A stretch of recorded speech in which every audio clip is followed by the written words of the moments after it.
Je me souviens quand j'étais petite, il y a des jours où j'avais pas envie d'aller à l'école et je veux pas transmettre ça à mes enfants, enfin à mes élèves. Je veux qu'ils viennent à l'école avec le sourire et qu'ils aient envie d'être là.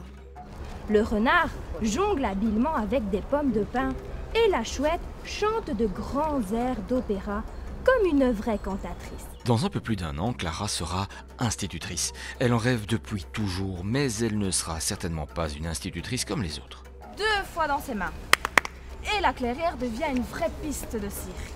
Il faut plus sortir et s'intéresser à ce qui se passe à l'extérieur, pas juste sur un papier.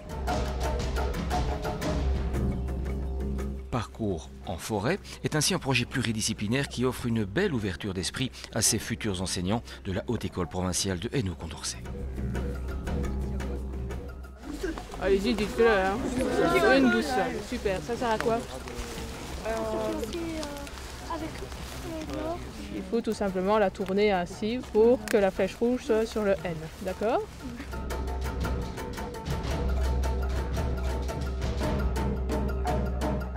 Évidemment, ici à Morlanlouis, on a la chance d'habiter, quand je dis d'habiter, c'est de vivre ici dans la forêt. Hein, notre plateau est vraiment bien situé.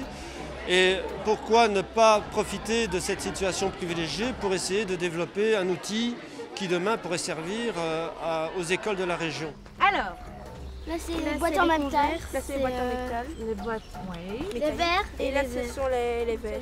Et de la boîte mystère, C'est le compost. le compost. Nous restons attachés à la formation de nos étudiants et que cette formation soit évolutive en rapport avec la demande des écoles, mais aussi avec nous, ce que nous pouvons proposer de nouveau. Voilà. Et donc dans ce cadre, ce parcours forêt s'inscrit dans cette créativité, on va dire novatrice, en tout cas expérimentale, qui vise à ce que nos étudiants puissent chercher de nouvelles pistes dans leur future profession.